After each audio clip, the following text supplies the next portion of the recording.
আমরা হচ্ছে পটুয়াখালীর একেবারে শেষ বর্ডার, আমাদের দুলিয়া গ্রামটা অজপাড়া যায় একবারে শেষ বর্ডার, নদীর পারে আমাদের বাড়ি। আমাদের যে বাঁধ, আমাদের দুলিয়া ইউনিয়নটা কিন্তু নদী ভাঙ্গনের কারণে ভেঙে অনেক ছোট হয়ে গেছে, অনেক ছোট। আমি আমার বয়সে যতটুকু দেখছি তার চেয়ে আপনারা এখানে বয়োজ্যেষ্ঠ যারা আছেন তারা তো সকলে অনেক কিছু দেখছেন। আমি যতটুকুই দেখছি তাতে মনে হয় 2 কিলো 2.5 কিলো ভেঙে গেছে। আমরা কিন্তু আহ আন্দোলনের পরে আমাদের এটা সফল হয়েছে, আমাদের পরিবারটা, আমাদের ধুলিয়া নদী ভাঙ্গনের যে এটা। এখন আমাদের দরকার ধুলিয়া ভেরিবারটা, খুব ইম্পর্টেন্ট। আমাদের ভেরিবার একটু পানি উঠলেই আমাদের ধুলিয়াটা তলিয়ে যায়, আমাদের এই সাইডটা একেবারে পুরোটা তলিয়ে যায়, মানুষের খুব কষ্ট হয়, ঘর বাড়িও তলিয়ে যায়। আমাদের ভেরিবারটা খুবই ইম্পর্টেন্ট। আর একটা বিষয় হচ্ছে আমাদের ভোলা বরিশাল যে সেতুটা নিয়ে কথা হচ্ছে, এটাও নিয়ে কিন্তু অনেক আগে থেকে আন্দোলন হচ্ছে।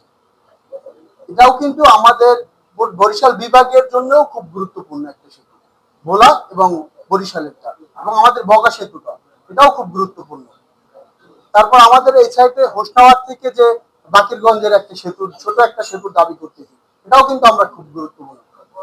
আমাদের সেতু ধুলিয়া থেকে বেলুমের সেতুটা হলে আমরা খুব উপকৃত হব এবং আমাদের ধুলিয়াটা খুব উন্নত হবে এবং কষ্ট হবে।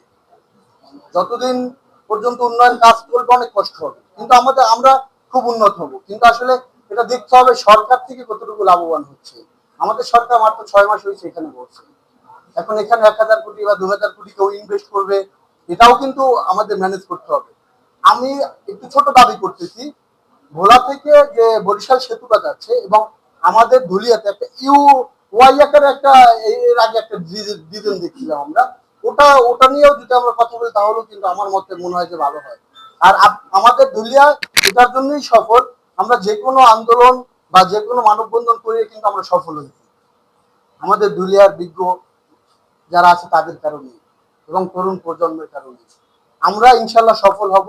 আপনাদের নির্দেশনায় যে কোনো কাজে আপনারা ডাকবেন, সকলে মিলে আমরা, আপনারা শুধু নির্দেশ করবেন, পালন করার দায়িত্ব আমাদের তরুণ সমাজের।